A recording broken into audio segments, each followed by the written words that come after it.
back to All About Mathematics. If you like our content, don't forget to like, share and subscribe our channel. So आज की इस video में हम जून 2017 में लीनियर अलजेब्रा के पार्ट बी और सी के क्वेश्चन डिस्कस करने वाले हैं. So let us start with the first question. First question हमें कह रहा है let A be a 4x4 matrix. Suppose that the null space N A of A is, null space of A हमें यहाँ से गिवन है X Y Z W belongs to R raised to the power 4 where x plus y plus z equals to 0 and x plus y plus w equals to 0 हमें given है यहाँ से. तो हमें यहाँ से बताना है कौन सा ऑप्शन करेक्ट है. पार्ट बी का क्वेश्चन है तो सिंगल करेक्ट है, ये तो हम यहाँ से जानते हैं. बट हमें यहाँ से गिवन है जैसे x plus y plus z equals to 0 and next condition हमारे पास यहाँ से गिवन है x plus y plus w equals to 0. तो यहाँ से इन दोनों इक्वेशन से हम क्या कंक्लूड कर सकते हैं, यहाँ से हम कंक्लूड कर सकते हैं हमारे पास z इक्वल्स टू क्या आएगा w.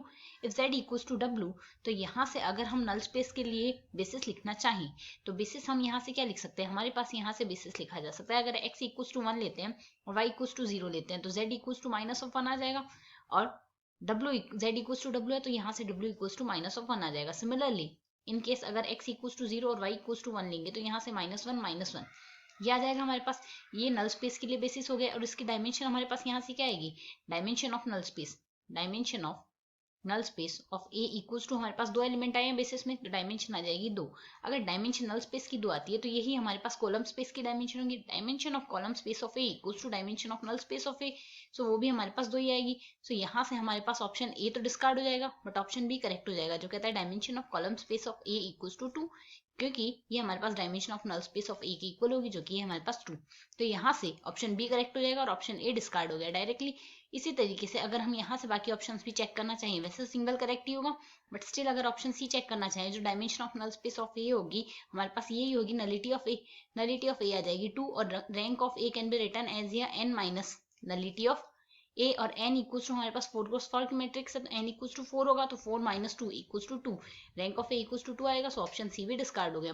और अगर यहाँ से बेसिस देखना चाहें, बेसिस हमने वैसे तो ये बना लिया है बट इनकेस अगर आप यहाँ से ये बेसिस चेक करोगे तो x इक्वल्स टू अगर 1 लेते हैं, y इक्वल्स टू 1 लेते हैं और z इक्वल्स टू 1 लेते हैं देन यहाँ से इक्वल्स टू 0 नहीं आता.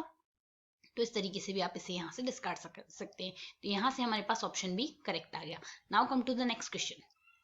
नेक्स्ट क्वेश्चन भी हमारे पास यहाँ से पार्ट बी से ही लिया गया. नेक्स्ट क्वेश्चन हमें कहता है let A and B be real invertible matrices such that A B equals to minus of B A. Then हमें बताना है यहाँ से कौन सा ऑप्शन करेक्ट होगा. अब यहाँ से अगर हम देखें हमें क्वेश्चन में क्या दिया गया है, A B equals to minus of B into A matrix यहाँ से दिया गया है.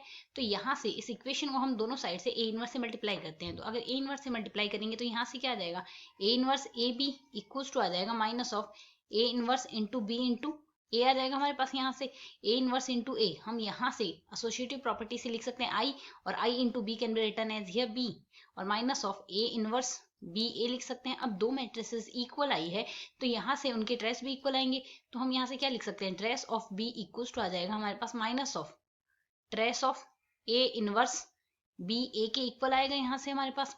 और हम जानते हैं हमारे पास trace of A into B into C जो मैट्रिक्स का आता है वो इक्वल आता है हमारे पास. यहाँ से हम सी को मल्टीप्लाई करके आगे ले आएंगे तो सी इंटू ए बी इसके इक्वल आएगा और यही ट्रेस हमारे पास इक्वल आता है बी सी ए मैट्रिक्स की. तो यहाँ से हमारे पास trace of A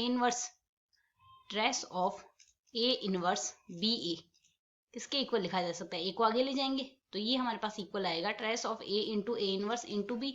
A into A inverse को हम क्या लिख सकते हैं, आइडेंटिटी मैट्रिक्स के इक्वल और आइडेंटिटी मैट्रिक्स को अगर बी से मल्टीप्लाई करेंगे बी आ जाएगा तो ट्रेस ऑफ बी के इक्वल आएगा. तो यहाँ से हम इस इक्वेशन में अगर वैल्यू सब्सटीट्यूट करेंगे तो हमारे पास यहाँ से क्या आ जाएगा, यहाँ से हम लिख सकते हैं ट्रेस ऑफ बी इक्वल्स आ जाएगा हमारे पास minus of trace of B क्योंकि यहाँ माइनस साइन साथ में लगा हुआ है. अब trace of B equals to minus of trace of B आया तो यहाँ से हम सिंप्लीफाई करके क्या लिख सकते हैं, trace of B equals to क्या आ जाएगा हमारे पास 0. ठीक इसी तरीके से हम यहाँ से अगर इस इक्वेशन में ए इनवर्स की जगह बी इनवर्स से मल्टीप्लाई कराएं तो हमारे पास इसमें क्या आ जाएगा, यहाँ से trace of A equals to 0, trace of A equals to 0, trace of B equals to 0. तो trace of A equals to B equals to 0 आएगा तो हमारे पास ऑप्शन ए यहाँ से करेक्ट आंसर आ जाएगा. Now come to the next question. So अगर नेक्स्ट क्वेश्चन देखिए, नेक्स्ट क्वेश्चन भी पार्ट बी का ही हमें कहता है लेट ए इक्वल्स टू, हमें यहाँ से 3x3 की एक मैट्रिक्स दी हुई है and I be the 3x3 identity matrix. Then 6 A inverse equals to A into A square plus B into A plus C into I for A B C belongs to R. Then A B C की हमें यहाँ से value find out करनी है. तो यहाँ से या तो हम इसके लिए कैरेक्टरिस्टिक पॉलिनोमियल निकाल के उसे सिंप्लीफाई कर ले, एक मेथड तो वो होता है. उसके अलावा अगर हम यहाँ से देखते हैं तो इस मैट्रिक्स के लिए हमारे पास आइगन वैल्यूज क्या आएगी, A minus lambda I characteristic polynomial से ही हम सिंप्लीफाई करते हैं। तो यहाँ से अगर आप सिंप्लीफाई करोगे और थर्ड रो के रेस्पेक्ट में इसका एक्सपेंशन करते हैं तो हमारे पास आइगन वैल्यूज की क्या बन जाएगी इस मैट्रिक्स के लिए। यहाँ से थर्ड रो के रेस्पेक्ट में अगर A minus lambda I determinant बना के उसका एक्सपेंशन करके सिंप्लीफाई करते हैं, determinant of A minus lambda equals to 0 लिखते हैं, उससे से हम आइगन वैल्यू निकालते हैं। तो यहाँ से अगर थर्ड रो के रेस्पेक्ट में एक्सपेंशन किया जाए तो eigen values lambda equals to क्या आ जाएगा 1 माइनस ऑफ 2 माइनस ऑफ 3। या तो आप डायरेक्टली ये लिख सकते हो या फिर आप सिंप्लीफाई करके देख लेना, यही आइगन वैल्यू बनी।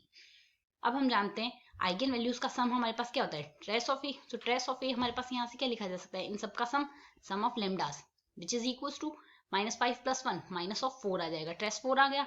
और यहाँ से अगर ट्रेस एडजॉइंट हम निकालना चाहें, ट्रेस एडजॉइंट ऑफ ए क्या लिखा जा सकता है यहाँ से लेमडा आई इंटू लेमडा जे का मल्टीप्लीकेशन का सम। सो यहाँ से 1 को अगर -2 से मल्टीप्लाई करें -2 आएगा, 1 को अगर -3 से मल्टीप्लाई करें -3 आएगा। इसी तरीके से -2 को -3 से करेंगे मल्टीप्लाई +6 आएगा। इन सबको जोड़ देंगे तो ये आ जाएगा हमारे पास ट्रेस एडजॉइंट। तो ट्रेस एडजॉइंट हमारे पास यहाँ से क्या आ जाएगा +1। ट्रेस एडजॉइंट निकालिए। इसी तरीके से अगर हम डिटर्मिनेंट निकालिए, डिटर्मिनेंट ऑफ ए क्या आ जाएगा product of lambda is, so product of lambda I equal to हमारे पास क्या हो जाएगा इन सारे आइगन वैल्यूज का मल्टीप्लीकेशन, ये हमारे पास इक्वल आ जाएगा 6 के।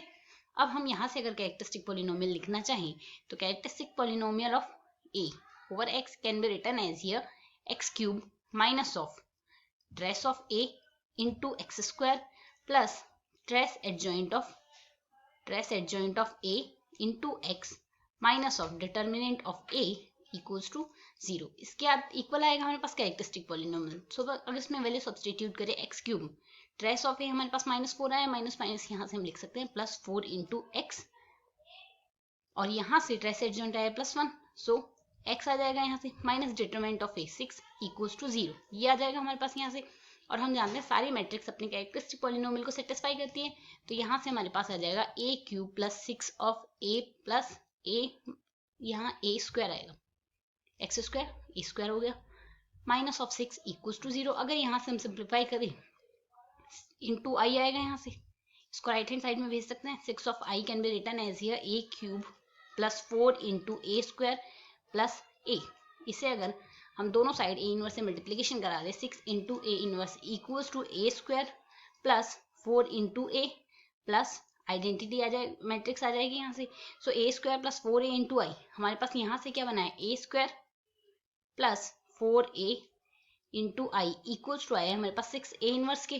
तो यहाँ से अगर कंपेयर करें a इक्वल्स टू हमारे पास क्या बना है a इक्वल्स टू बना है +1, b इक्वल्स टू कंपेरिजन से +4 और c इक्वल्स टू +1।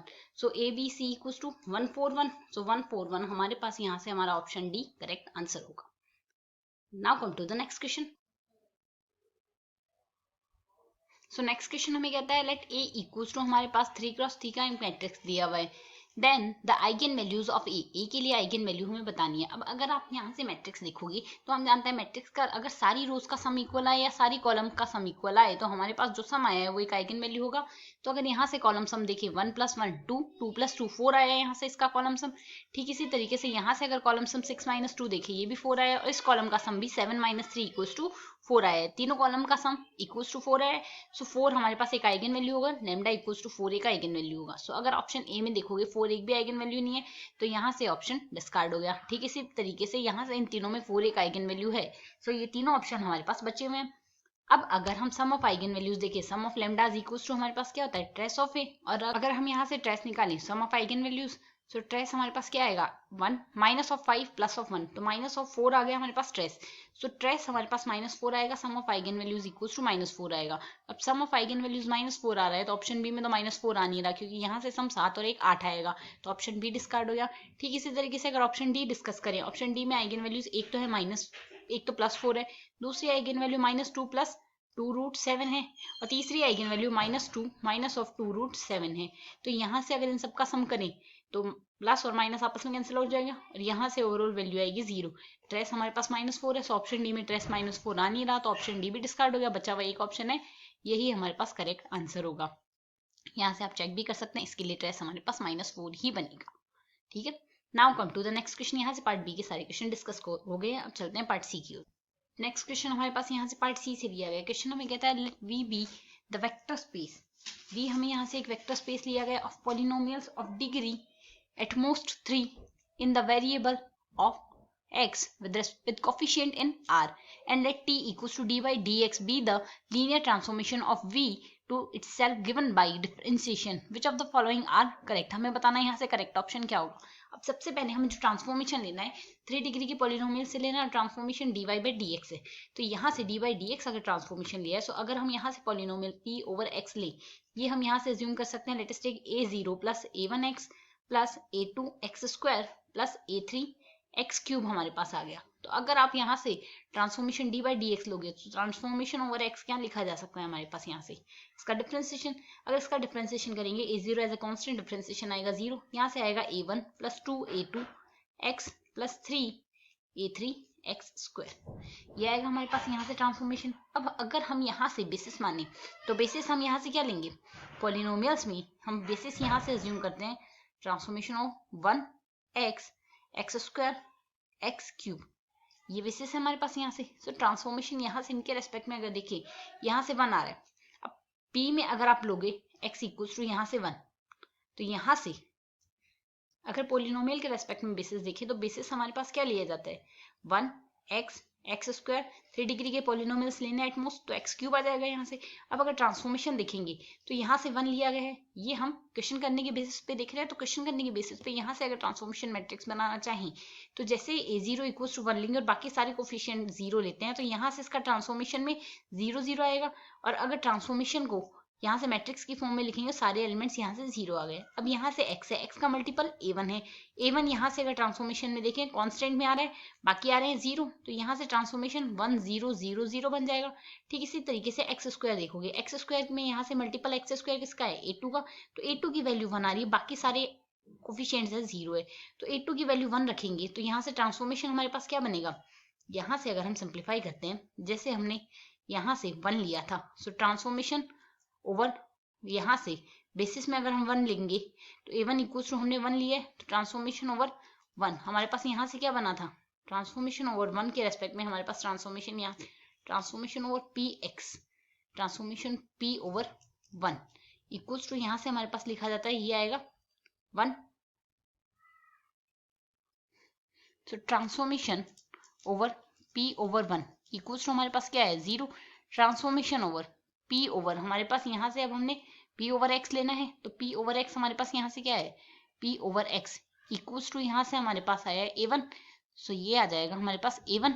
ठीक इसी तरीके से transformation over p over x square equals to हमारे पास क्या आ जाएगा, यहाँ से ट्रांसफॉर्मेशन ओवर x स्क्वायर अगर लेंगे तो हमारे पास यहाँ से वैल्यू क्या आएगी 2a2 2x. अब 2x को अगर ट्रांसफॉर्म करेंगे तो यहाँ से वैल्यू आएगी 0, कांस्टेंट कोफिशिएंट 0 आ रहा है, x का कोफिशिएंट 2 आ रहा है, बाकी दोनों एलिमेंट्स 0 आ रहे हैं. ठीक इसी तरीके से अगर हम यहाँ से सिंप्लीफाई करें transformation over p of x cube अगर लेंगे तो यहाँ से वैल्यू क्या आएगी हमारे पास, ये आ रही है हमारे पास 3 इंटू एक्स स्क्वायर का कोफिशिएंट 3 आ रहा है, तो एक्स स्क्वायर का कोफिशिएंट 3 आ रहा है, बाकी सारे कोफिशिएंट्स आ रहे हैं 0. ट्रांसफॉर्मेशन मैट्रिक्स हमारे पास t ये बन जाएगा. अब अगर हमारे पास t यहाँ से ये बनता है तो जैसा कि हम यहाँ से देख सकते हैं एक अपर ट्रायंगुलर मैट्रिक्स है जिसके सारे डायगोनल एलिमेंट 0 है, सारे डायगोनल एलिमेंट 0 है, तो डायगोनल एलिमेंट ही हमारे पास एक आइगन वैल्यू बनेंगे. सो यहाँ से ये जो मैट्रिक्स बनेगी इस मैट्रिक्स को हम लिख सकते हैं निलपोटेंट मैट्रिक्स बनेगी, क्योंकि हमारे पास यहाँ से इसकी सारी आइगन वैल्यूज जो आ रही है 0 है. अगर निलपोटेंट मैट्रिक्स है तो निलपोटेंट मैट्रिक्स हम जानते हैं इन्वर्टिबल तो होती नहीं, क्योंकि यहाँ से इसका डिटर्मिनेंट बनेगा 0, तो मैट्रिक्स होगी इन्वर्टिबल नहीं. सिंगुलर मैट्रिक्स बनेगी, सो ऑप्शन डी डिस्कार्ड हो गया. निलपोटेंट मैट्रिक्स की सारी आइगन वैल्यू यहाँ से 0 होती है. साथ ही आप अपर ट्रायंगुलर के केस से देख सकते हो इसकी सारी आइगन वैल्यू 0 है, इसीलिए हमने इसे निलपोटेंट मैट्रिक्स कहा है. सो ऑप्शन बी यहाँ से करेक्ट आंसर होगा. 0 is an eigen value of T. और यहाँ से हमने कह दिया ये निलपोटेंट मैट्रिक्स है, सो ऑप्शन सी भी यहाँ से करेक्ट हो जाएगा. There is a basis with respect to which the matrix T is a nilpotent matrix, क्योंकि यहाँ से सारी आइगन वैल्यूज हमारे पास 0 बनी है. अब हमारे पास ये निलपोटेंट मैट्रिक्स बन गई. निलपोटेंट मैट्रिक्स हमारे पास डायगोनलाइजेबल मैट्रिक्स नहीं होती, केवल हमारे पास अगर 0 मैट्रिक्स बन जाए उस केस में मैट्रिक्स डायगोनलाइजेबल होगी, अदरवाइज निलपोटेंट मैट्रिक्स कभी भी डायगोनलाइजेबल नहीं होती. तो यहाँ से हमें ये दिया गया डायगोनल मैट्रिक्स होगी, तो ये डायगोनल नहीं बनाएगी किसी भी बेसिस के रेस्पेक्ट में. सो यहाँ से हमारे पास ऑप्शन बी और ऑप्शन सी दो ही करेक्ट आंसर होंगे. Now come to the next question. So the next question is Let M, N and R be natural numbers and A be a M cross N matrix with real entries such that A into A transpose raised to the power R equals to identity matrix, where I is M cross M identity matrix and A transpose is the transpose of the matrix A. We can conclude that. अब हमें यहाँ से conclusion निकालना है इनमें से कौन सा ऑप्शन करेक्ट है. पार्ट सी का क्वेश्चन है तो मल्टीपल करेक्ट ऑप्शन हो सकते हैं. काउंटर एग्जांपल लेते हैं. ए हमें M क्रॉस N मैट्रिक्स दिया है. ये तो जरूरी नहीं है नहीं कि हमने A N क्रॉस N की like A M cross N की दी हुई है, तो हम यहाँ से जरूरी नहीं स्क्वायर मैट्रिक्स ही लें, बिना स्क्वायर के मैट्रिक्स भी ले सकते हैं. So let us take A as 0 1. हमने एक मैट्रिक्स ले ली. ये हमारे पास इसमें एक रो है, 2 कॉलम है, सो 1 क्रॉस 2 की मैट्रिक्स है. तो A ट्रांसपोज हमारे पास यहाँ से क्या बन जाएगा. A ट्रांसपोज हम यहाँ से A ट्रांसपोज मैट्रिक्स बन जाएगी 0 1, जो कि होगी हमारे पास 2 रोज 1 कॉलम की matrix. A into A transpose अगर निकालें तो यहाँ से A इंटू A ट्रांसपोज हमारे पास क्या बनेगा. A इंटू A ट्रांसपोज यहाँ से इस मैट्रिक्स को अगर इससे मल्टीप्लाई करेंगे हमारे पास 1 आ जाएगा, जो कि 1 क्रॉस 1 की मैट्रिक्स बनेगी. A इंटू A ट्रांसपोज आ गई. अब R की वैल्यू हमारे पास यहाँ से क्या आ गई. हमें क्वेश्चन दिया हुआ है A into A transpose raised to the power R equals to identity matrix बनाना है. M and N and R तीनों हमारे पास नेचुरल नंबर होंगे. R की वैल्यू 1 आ गई, A इंटू A ट्रांसपोज आ गया हमारे पास. ये M और N और R तीनों हमारे पास यहाँ से नेचुरल नंबर हो गए, कंडीशन फुलफिल हो गए. अब A अगर हम यहाँ से देखें, A के लिए हमने M इक्वल्स टू N नहीं लिया है, तो ये काउंटर एग्जांपल मिल गया. जिसके लिए M इक्वल्स टू N नहीं है तो ऑप्शन ए डिस्कार्ड हो गया. ठीक इसी तरीके से अगर आप यहाँ से देखते हैं A transpose A into A निकालें, A ट्रांसपोज इंटू A, तो A ट्रांसपोज हमारे पास 0 1 और A है हमारे पास 0 1 इस तरीके से. तो यहाँ से अगर हम सिंप्लीफाई करते हैं तो फर्स्ट कॉलम से मल्टीप्लाई करेंगे 0, सेकेंड कॉलम से करेंगे 0, फर्स्ट कॉलम से करेंगे 0 और 1. ये हमारे पास आइडेंटिटी मैट्रिक्स तो है नहीं. सो A साथ ही हमें चेक करना है A ट्रांसपोज इंटू A. इसका डिटर्मिनेंट हमारे पास क्या आता है. Determinant of A transpose into A equals to हमारे पास क्या रहा है 0, क्योंकि एक रो हमारे पास पूरी की पूरी 0 है. सो A transpose A is invertible. हमारे पास इन्वर्टेबल नहीं है, हमारे पास काउंटर एग्जाम्पल है जो कि कहता है ये इन्वर्टेबल नहीं है. तो ऑप्शन A और C हमने A के काउंटर एग्जाम्पल से डिस्कार्ड कर देंगे. अब अगर हम यहाँ से सिंप्लीफाई करें, if M equals to N, M equals to N हो तो A इन्वर्टेबल होगी. ये हमें कहा गया. अब हमें यहाँ से ये कहा गया A into A transpose raised to the power R equals to identity matrix आएगी. ठीक है. अब हम जानते हैं हमारे पास A कोई भी मैट्रिक्स है, इसकी अगर आइगन वैल्यू हम लेमडा लेते हैं तो A ट्रांसपोज की भी आइगन वैल्यू हमारे पास लेमडा ही आती है. सो A इंटू A ट्रांसपोज की आइगन वैल्यूज हमारे पास क्या आएगी, लेमडा स्क्वायर. ठीक है. इसकी आइगन वैल्यू पे हम यहाँ से डिस्कस कर रहे हैं. आई हमें आइडेंटिटी मैट्रिक्स हम जानते हैं, आइडेंटिटी मैट्रिक्स की सारी आइगन वैल्यू +1 +1 +1 ही होती है. अब R की वैल्यू यहाँ से हमें नेचुरल नंबर लेनी है. सो अगर हम यहाँ से इसकी आइगन वैल्यू लेमडा और इसकी आइगन वैल्यू भी लेमडा ही होगी हमारे पास. सो लेमडा स्क्वायर अगर आइगन वैल्यू आई है तो आइगन वैल्यू सारी पॉजिटिव ही आएगी, या तो 0 आएगी या फिर पॉजिटिव आएगी. नेगेटिव आइगन वैल्यू का तो केस बनता ही नहीं है इसमें. और अगर हम यहाँ से कह रहे हैं ये यहाँ से पावर R आएगी, तो अगर A की आइगन वैल्यू हमारे पास लेमडा है then A raised to the power R की आइगन वैल्यू जो आएगी वो हमारे पास lambda raised to the power R ही आएगी. तो इसका मतलब ये होगा अगर A की कोई भी आइगन वैल्यू हमारे पास इक्वल्स टू 0 होगी तो A ट्रांसपोज की आइगन वैल्यू भी 0 होगी, और A इंटू A ट्रांसपोज की एक आइगन वैल्यू 0 होगी. मीन्स ये हमारे पास सिंगुलर फॉर्म बनाएगा. सिंगुलर मैट्रिक्स होगी तो सिंगुलर मैट्रिक्स की कोई भी पावर अगर R लोगे तो वो कभी भी आइडेंटिटी मैट्रिक्स के इक्वल नहीं आ सकती. तो इस कंसेप्ट से हम कह सकते हैं अगर M इक्वल्स टू N होता है then A is invertible matrix. A invertible होगी तभी यहाँ से इसकी आइगन वैल्यू आइडेंटिटी मैट्रिक्स के इक्वल आएगी. और अगर यहाँ से ऑप्शन बी के लिए बात करें A into A transpose is invertible, in case अगर हम यहाँ से A into A transpose singular ले लेते हैं उसकी पावर R करेंगे तो उसके आइगन वैल्यू कभी भी आइडेंटिटी मैट्रिक्स के इक्वल नहीं होगी. इस कंसेप्ट से भी हम यहाँ से समझ सकते हैं ऑप्शन सी बी भी करेक्ट होगा. ऑप्शन बी और डी यहाँ से करेक्ट ऑप्शन हो गए. Now come to the next question. Next question हमें कहता है अगर हमें let A be N cross N real matrix with A square equals to A, then हमें बताना है कौन सा ऑप्शन करेक्ट होगा. अब हमें यहाँ से करेक्ट ऑप्शन बताना है तो सबसे पहले हमें यहाँ से A square equals to A दिया हुआ है. A square A equals to A हमारे पास यहाँ से N क्रॉस N की मैट्रिक्स है. देन इस केस में A हमारे पास कौन सी मैट्रिक्स होगी, आइडेम्पोटेंट मैट्रिक्स. और आइडेम्पोटेंट मैट्रिक्स अगर हमें यहाँ से गिवन है तो आइडेम्पोटेंट मैट्रिक्स के बारे में हम जानते हैं. आइडेम्पोटेंट मैट्रिक्स की सारी आइगन वैल्यूज या तो 0 होती है या फिर 1 होती है. और अगर हम यहाँ से सिंप्लीफाई करना चाहें तो x square equals to x के कंसेप्ट से समझ सकते हैं. एक्स यहाँ से कॉमन आ जाएगा, x into x minus 1 equals to 0 implies x equals to 0 आएगा. या फिर x इक्वल्स टू 1 आएगा। सो आइगन वैल्यू या तो 0 आएगी या इक्वल्स टू 1 आएगी। Then the eigen values of a are either equals to 0 और 1। ऑप्शन ए यहाँ से करेक्ट हो जाएगा। हम जानते हैं सारी आइडेम्पोर्टेंट मैट्रिक्स हमारे पास डायगोनलाइजेबल होती है। सो ए इज अ, यहाँ से ये मैट्रिक्स हमारे पास डायगोनलाइजेबल तो होगी, बट ए अगर हम काउंटर एग्जांपल लेना चाहें तो 0a 0 0 2 क्रॉस 2 की आइडियल हमारे पास आइडेम्पोर्टेंट मैट्रिक्स का एग्जांपल है।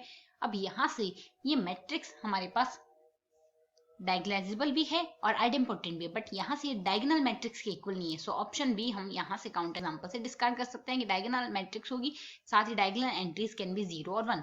सो यहाँ से ऑप्शन बी डिस्कार्ड हो गया। साथ ही अगर आइडेम्पोर्टेंट मैट्रिक्स की कंडीशन ले तो rank of A equals to trace of A होता है, साथ ही rank of I minus A equals to trace of I minus A हम लिख सकते हैं। ये आइडेम्पोर्टेंट मैट्रिक्स की बेसिक प्रॉपर्टीज है। सो यहाँ से option A C D correct answer होंगे। Now come to the next question. So next question हमें कहता है for any n cross n matrix B let n be equals to x belongs to Rn where bx equals to 0 be the null space of B. Let A be a 4 cross 4 matrix with dimension of nullity of null space of A minus lambda I. A minus 2i equals to 2 and dimension of n A minus 4i equals to 1 and rank of A equals to 3. Then हमें बताना है कौन कौन से option correct होंगे। So first of all हम जानते हैं किसी भी मैट्रिक्स के लिए अगर हम dimension of null space of a minus lambda I लिखते हैं तो यहां से ये हमारे पास इक्वल होता है geometric multiplicity of lambda with respect to a। तो यहां से हमें a minus 2i equals to 2 दिया हुआ है। So geometric multiplicity over eigen value 2 is equals to हमारे पास यहां से आ रहा है 2 के इक्वल। ठीक इसी तरीके से geometric multiplicity over 4 is equals to 1 ये दिया हुआ है। साथ ही रैंक ऑफ ए हमें मेंशन की गई है 3। अब ए हमारे पास 4 क्रॉस 4 की मैट्रिक्स है। देन यहाँ से rank of A equals to 3 है। So nullity of A equals to n minus rank of A which is equals to 4 minus 3 which is equals to 1। Nullity of A equals to 1 आ रहा है, इसका मतलब ए हमारे पास जो है वो सिंगुलर मैट्रिक्स है। So determinant of A equals to 0। अब determinant of A equals to 0 है, देन यहाँ से लैम्डा इक्वल्स टू 0 ए की एक आइगन वैल्यू होगी। सो ए की एक आइगन वैल्यू तो हमारे पास यहाँ से 0 आ गई। एक आइगन वैल्यू है हमारे पास यहाँ से 4 और एक आइगन वैल्यू आएगी हमारे पास यहाँ से 2। और अगर हम यहाँ से देखना चाहें इन आइगन वैल्यूज की अलजेब्रिक मल्टीप्लिसिटी क्या होगी तो यहाँ से इसकी रैंक 3 आ रही है। इसका मतलब लैम्डा इक्वल्स टू 0 तो इसकी अलजेब्रिक मल्टीप्लिसिटी तो एक ही होगी, क्योंकि यहाँ से अगर नली रैंक 3 से कम होती उस केस में लैम्डा इक्वल्स टू 0 की अलजेब्रिक मल्टीप्लिसिटी 1 से ज्यादा होती। साथ ही हम जानते हैं algebraic multiplicity always greater than equals to geometric multiplicity of A. So यहाँ से अलजेब्रिक मल्टीप्लिसिटी का मान ऑलवेज ज्योमेट्रिक मल्टीप्लिसिटी से ज्यादा ही होता है। तो यहाँ से अगर लैम्डा इक्वल्स टू 2 के लिए देखें तो यहाँ से ज्योमेट्रिक मल्टीप्लिसिटी 2 है, तो यहाँ से अगर इसके लिए अलजेब्रिक मल्टीप्लिसिटी देखें या तो 2 होगी या 2 से बड़ी ही होगी। तो यहाँ से हमारे पास एक आइगन वैल्यू तो 4 होगी, दूसरी आइगन वैल्यू है हमारे पास यहाँ से 0। तो इसकी मल्टीप्लिसिटी एक 4 क्रॉस 4 की मैट्रिक्स में 4 ही आइगन वैल्यू पॉसिबल है, 2 आइगन वैल्यू तो ये होगी। तो यहाँ से इसकी अलजेब्रिक मल्टीप्लिसिटी हमारे पास क्या हो जाएगी, यहाँ से इसकी अलजेब्रिक मल्टीप्लिसिटी हो जाएगी 2। तो यहाँ से 0, 2 और 4 are eigen values of A. So option A correct हो गया। एक आइगन वैल्यू 0 आ रही है, मैट्रिक्स सिंगुलर आ रही है, तो यहाँ से determinant of A equals to 0 आ गया। ऑप्शन बी भी करेक्ट है। और यहाँ से अगर किसी भी मैट्रिक्स के लिए सारे आइगन वैल्यूज के लिए G M equals to A M आ जाए तो इस केस में मैट्रिक्स जो होती है वो हमारे पास डायगोनलाइजेबल मैट्रिक्स होती है। तो यहाँ से इसमें लैम्डा इक्वल्स टू 4 के लिए ज्योमेट्रिक मल्टीप्लिसिटी 1 है, अलजेब्रिक मल्टीप्लिसिटी भी 1 ही है। 0 के लिए am और gm बराबर है और 2 के लिए भी am और gm 2 बराबर है। तो ये मैट्रिक्स हमारे पास डायगोनलाइजेबल है, बट ऑप्शन सी कहता है नहीं है, तो ऑप्शन सी डिस्कार्ड हो गया। और ट्रेस ऑफ ए, यहाँ से हम लिख सकते हैं trace of A equals to sum of eigen values sum of lambdas. तो यहाँ से सारी आइगन वैल्यूज का सम क्या है, एक आइगन वैल्यू 0 आई है, एक आइगन वैल्यू 4 आई है और एक आइगन वैल्यू 2 अलजेब्रिक मल्टीप्लिसिटी के साथ आई है। So 0 plus 4 plus 2 plus 2 equals to 8 आएगा। सो ऑप्शन डी भी हमारे पास यहाँ से करेक्ट हो जाएगा। सो इस क्वेश्चन में option A B D are correct options. Now come to the next question. So next question में कहता है which of the following 3 cross 3 matrices are diagonalizable over R. हमें फाइंड आउट करना है कौन सी मैट्रिक्स डायगोनलाइजेबल है ओवर आर पर। सो ऑप्शन ए में हमें अपर ट्रायंगुलर मैट्रिक्स दी हुई है और इसकी सारी आइगन वैल्यूज हमारे पास क्या हो जाएगी, क्वेश्चन फर्स्ट में सारी आइगन वैल्यूज इक्वल्स टू आ जाएगी। पहली आइगन वैल्यू 1 है अपर ट्रायंगुलर मैट्रिक्स है, डायगोनल एलिमेंट आइगन वैल्यू होंगे, एक आइगन वैल्यू 1, दूसरी आइगन वैल्यू 4, तीसरी आइगन वैल्यू 6। सारी डिस्टिंक्ट आइगन वैल्यू है, तो अगर डिस्टिंक्ट आइगन वैल्यू हो तो उस केस में हमारे पास मैट्रिक्स डायगोनलाइजेबल होगी। सो ऑप्शन ए हमारे पास यहाँ से करेक्ट आंसर होगा। ठीक इसी तरीके से ऑप्शन सी में हमारे पास सिमेट्रिक मैट्रिक्स दिए, सो ऑप्शन सी में हम कह सकते हैं अगर मैट्रिक्स हमारे पास सिमेट्रिक है, इंप्लाइज हम लिख सकते हैं मैट्रिक्स हमारे पास डायगोनलाइजेबल होगी over R. So option B C भी हमारे पास यहाँ से करेक्ट आंसर होगा। ऑप्शन डी में अगर देखें, ऑप्शन डी में हमारे पास ये निलपोटेंट मैट्रिक्स दी हुए, अगर मैट्रिक्स हमारे पास निलपोटेंट हो, हमने यहाँ से निलपोटेंट मैट्रिक्स कैसे कही है, ये मैट्रिक्स निलपोटेंट है क्योंकि एक तो अपर ट्रायंगुलर मैट्रिक्स है, अपर ट्रायंगुलर मैट्रिक्स में सारी जो डायगोनल एलिमेंट होते हैं वो आइगन वैल्यू होती है, तो यहाँ से सारे डायगोनल एलिमेंट 0 0 0 है, सो सारी आइगन वैल्यू 0, सो ऐसे मैट्रिक्स निलपोटेंट मैट्रिक्स होगी और निलपोटेंट मैट्रिक्स डायगोनलाइजेबल नहीं होती है, सो यहाँ से option D correct incorrect answer होगा। अब ऑप्शन बी के लिए अगर देखें तो ऑप्शन बी हमारे पास यहाँ से एक ब्लॉक मैट्रिक्स है, एक ब्लॉक तो 2x2 का ये बन रहा है और एक ब्लॉक ये बन रहा है, तो यहाँ से हमारे पास इसकी आइगन वैल्यूज क्या आएगी, एक आइगन वैल्यू तो आएगी 1, और यहाँ से इसके लिए अगर आइगन वैल्यू निकालें इस 2x2 के ब्लॉक के लिए, सो इसकी आइगन वैल्यू हमारे पास 0 1 -1 और 0, तो यहाँ से अगर हम सिंप्लीफाई करेंगे तो कैरेक्टरिस्टिक पॉलिनोमियल हमारे पास क्या बनेगा, x² + 1 = 0, सो यहाँ से अगर आइगन वैल्यू निकालें तो प्लस माइनस आयोटा आएगी, plus minus iota real number तो है ही नहीं, इमेजिनरी नंबर है, कॉम्प्लेक्स नंबर है, आर में बिलोंग ही नहीं करता, सो अगर आइगन वैल्यू आर में बिलोंग नहीं कर रही डायगोनलाइजेबल ओवर आर होगी कैसे, सो ऑप्शन बी भी इनकरेक्ट हो गया है। यहाँ से ऑप्शन ए और सी दो ही करेक्ट आंसर है। Now come to the next question. तो यहाँ से हमें 3x3 की एक मैट्रिक्स दी है, ए इक्वल्स टू 3x3 की एक मैट्रिक्स दी है, साथ ही हमारे पास ये जो मैट्रिक्स है ये हमारे पास एक सिमेट्रिक मैट्रिक्स है, Qx equals to x transpose Ax for all x belongs to R raised to the power 3, then हमें फाइंड आउट करना है कौन सा ऑप्शन करेक्ट होगा। अब हमारे पास कोई भी मैट्रिक्स सिमेट्रिक है तो यहाँ से वो मैट्रिक्स हमारे पास डायगोनलाइजेबल होगी, सॉरी वो हमारे पास पॉजिटिव डेफिनेट होगी इन केस अगर यहाँ से उसके सारे principal diagonal elements greater than 0 आए। सो अगर हम यहाँ से अगर देखें तो यहाँ से प्रिंसिपल डायगोनल फर्स्ट एलिमेंट 3 है तो ग्रेटर देन 0 है, सो यहाँ से आप देख सकते हो A1 is equals to 3 which is greater than 0। अब यहाँ से A2 के लिए डिटर्मिनेंट निकालें, यानी 2 के लिए प्रिंसिपल डायगोनल देखें तो 1 3 3 1 1 2, यहाँ से अगर सिंप्लीफाई करोगे तो आएगी 6 - 1 which is equals to 5 greater than 0 आएगा। ठीक इसी तरीके से अगर A3 निकालना हम चाहें तो A3 इक्वल्स टू हमारे पास यहाँ से क्या आएगा, इसके लिए डिटर्मिनेंट हमारे पास आएगा फर्स्ट रो के रेस्पेक्ट में, सिंप्लीफाई करें तो यहाँ से 2 - 6 2 - 9 आएगा, 3 × 3 9 minus of 1 × 1 - 6 plus of 2 × 3 - 4, simplify करें सो -7 × 3 माइनस ऑफ 21, यहाँ से आएगा माइनस ऑफ 5 तो प्लस ऑफ 5 लिख सकते हैं, -1 तो -2 आएगा, वैल्यू लेस देन 0 आएगी। अगर किसी का भी मैट्रिक्स सिमेट्रिक मैट्रिक्स का डिटर्मिनेंट लेस देन 0 आ रहा है तो मैट्रिक्स पॉजिटिव डेफिनेट तो होगी नहीं। अगर सिमेट्रिक मैट्रिक्स का पॉजिटिव डेफिनेट है इफ एंड ओनली इसकी सारी आइगन वैल्यू ग्रेटर देन 0 है, तो यहाँ से इसकी सारी आइगन वैल्यू तो ग्रेटर देन 0 आएगी नहीं, ऑप्शन बी यहाँ से इनकरेक्ट हो गया, all the eigen values of A are positive, option B discard हो गया। अगर सारी ये हमारे पास अगर यहाँ से इसके लिए ट्रेस निकालें, ट्रेस क्या होगा, ट्रेस ऑफ ए सारे डायगोनल एलिमेंट्स का सम 3 + 2 + 1 विच इज इक्वल टू हमारे पास 6 आ रहा है। अगर यहाँ से इसके लिए सारी का रो सम देखें, रो सम भी 6 आ रहा है, तीनों रोज के लिए रो सम अगर 6 आ रहा है तो लैम्डा इक्वल टू 6 हमारे पास एक आइगन वैल्यू होगी, 6 अगर एक आइगन वैल्यू है हमारे पास यहाँ से, अब हम जानते हैं ट्रेस जो होता है हमारे पास सम ऑफ आइगन वैल्यूज होता है, सम ऑफ लैम्डाज इक्वल्स टू 6 आएगा। अब यहाँ से एक आइगन वैल्यू तो 6 आ गई, दूसरी आइगन वैल्यू लैम्डा 2, तीसरी आइगन वैल्यू 3 मान लिया, लैम्डा 3 इक्वल्स टू 6 आना चाहिए, 6 × 6 cancel out, so lambda 1 + lambda 2 + lambda 3 equals to हमारे पास क्या आएगा, 0 आएगा। यहाँ से मैट्रिक्स हमारे पास सिंगुलर तो आई नहीं है, determinant of A does not equals to 0 आया है, वैल्यू लेस देन 0 आई, बट यहाँ से 0 तो आना ही नहीं, तो इसका मतलब 0 तो इसकी एक आइगन वैल्यू होगी नहीं, सो इम्प्लाइज कोई भी लैम्डा आई हमारे पास 0 तो होगी नहीं, इसके लिए लैम्डा इक्वल्स टू 0 नहीं है, तो इसका मतलब इन दोनों का सम 0 आने का मतलब है अगर लैम्डा 2 ग्रेटर देन 0 है तो इसका मतलब लैम्डा 3 हमारे पास लेस देन 0 आएगा। अब एक आइगन वैल्यू तो पॉजिटिव बनेगी ही बनेगी, तभी तो यहाँ से इनका सम, और दूसरी आइगन वैल्यू नेगेटिव बनेगी ही बनेगी, तभी इनका सम 0 आएगा। एक आइगन वैल्यू 6 आ गई, दूसरी आइगन वैल्यू और पॉजिटिव आएगी, तो यहाँ से दो आइगन वैल्यू तो आएगी हमारे पास ग्रेटर देन 0 और एक आइगन वैल्यू आएगी हमारे पास लेस देन 0। तो यहाँ से हम कह सकते हैं हमारे पास option A has exactly 2 positive eigen values, option A correct answer होगा। और ऑप्शन बी के लिए अगर देखें, ऑप्शन बी हमने डिस्कार्ड कर दिया है।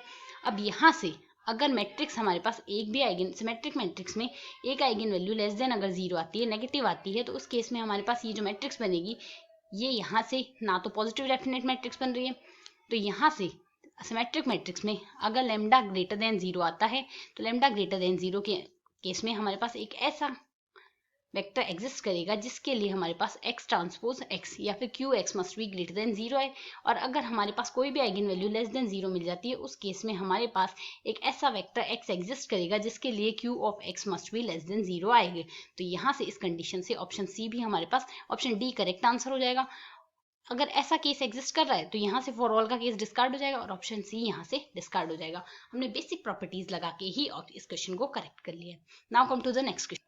ये हमारे पास यहाँ से इस वीडियो का लास्ट क्वेश्चन है। क्वेश्चन कहता है AX इक्वल टू, हमारे पास 3x3 की एक मैट्रिक्स दी हुई है। अब यहाँ से 3x3 की मैट्रिक्स दी है और बताना है कौन सा ऑप्शन करेक्ट है। अगर हम यहाँ से इसके लिए डिटर्मिनेंट निकालना चाहें तो determinant of AX is equal to, हमारे पास क्या आएगा, फर्स्ट रो के रेस्पेक्ट में एक्सपेंशन करते हैं, सो 1 प्लस एक्स स्क्वायर इंटू हमारे पास यहाँ से आ जाएगा 26x minus of 28 plus minus of 7 into यहाँ से आएगा 13 into 3 39 x minus of 32 x आएगा प्लस 11 इंटू यहाँ से हमारे पास क्या बनेगा, ये 17 इंटू 3 51 x माइनस यहाँ से आ जाएगा 16x स्क्वायर। अगर यहाँ से डिटर्मिनेंट ऑफ AX को हम सिंप्लीफाई करें तो इसकी वैल्यू हमारे पास यहाँ से क्या बन जाएगी, इसकी वैल्यू हमारे पास यहाँ से बनेगी 1 plus x square into 26x minus of 28। यहाँ से हमारे पास 39 माइनस 32 7 आएगा, 7x तो माइनस ऑफ 7 इंटू 7 49x आ जाएगा। और यहाँ से आ जाएगा हमारे पास 11 इंटू 6, तो यहाँ से प्लस ये आएगा हमारे पास 561x minus of 176x square. अब अगर हम यहाँ से इसे और सिंप्लीफाई करें, सो अगर डिटर्मिनेंट ऑफ AX लिखना चाहें, डिटर्मिनेंट ऑफ AX हम यहाँ से क्या लिख सकते हैं, ये हमारे पास यहाँ से आ जाएगा 26x क्यूब माइनस ऑफ, ये हमारे पास बनेगा 26 of x cube minus of यहाँ से x स्क्वायर की टर्म आएगी प्लस x की टर्म आएगी और प्लस ऑफ 68 माइनस ऑफ 68 आएगा। यानी यहाँ से हमारे पास ये x क्यूब का एक पॉलिनोमियल बन गया। तो यहाँ से हम क्या लिख सकते हैं, determinant of AX is equals to polynomial of degree 3 real root. तो यहाँ से इसमें एक तो एटलीस्ट रियल रूट होगा ही होगा। रियल रूट होने से मतलब होगा यहाँ से अगर determinant of AX equals to 0 आता है तो यहाँ से उस केस में उसमें हमारे पास कम से कम एक रियल रूट तो इसका बनेगा ही बनेगा, एटलीस्ट x का एक वैल्यू तो बनेगी जिसके लिए रियल रूट आएगा। और यहाँ से determinant of x equals to 0 आएगा तो एग्जैक्ट कितने वैल्यूज के लिए आ सकता है, अगर तीनों वैल्यूज डिस्टिंक्ट होगी तो भी हमारे पास एटमोस्ट 3 रूट्स बन सकते हैं डिस्टिंक्ट, इसकी 3 से ज्यादा रूट्स नहीं बन सकते। तो अगर हम यहाँ से देखें AX has eigen value 0 for some x, अगर determinant of AX equals to 0 आ जाता है तो यहाँ से हमारे पास x बिलोंग्स टू R, वो हमारे पास एक आइगन वैल्यू 0 देगा। तो for some x belongs to R, यहाँ से ये ऑप्शन हमारे पास करेक्ट आंसर होगा। ठीक इसी तरीके से यहाँ से अगर देखें 0 is not an eigen value of AX for any, at least एक x के लिए तो ये होगा ही होगा। सो यहाँ से ऑप्शन बी हमारे पास डिस्कार्ड हो जाएगा। ठीक इसी तरीके से ऑप्शन सी कहता है AX has eigen value 0 for all के लिए नहीं होगा, x के एग्जैक्ट 3 वैल्यूज हो सकती है, अगर डिस्टिंक्ट हुई उस केस में 3 आ सकती है, हाईएस्ट 3 से ज्यादा एलिमेंट के लिए 0 आइगन वैल्यू नहीं देगा। तो सारे x की वैल्यू के लिए तो 0 नहीं मिलेगा, बट एटमोस्ट 3 के लिए हो सकता है जिसके लिए हमारे पास ये 0 आइगन वैल्यू दे। और AX is invertible for all, अगर कोई भी एक x मिल गया है जिसके लिए determinant of AX equals to 0 आ रहा है तो उस केस में हमारे पास 0 आइगन वैल्यू तो मिलेगी, बट यहाँ से फॉर ऑल लिखा हुआ है तो यहाँ से ऑप्शन भी डिस्कार्ड हो गया। सो इस क्वेश्चन में केवल एक ही ऑप्शन करेक्ट होगा, वो भी option A. I hope you understand the explanation. Thanks for watching.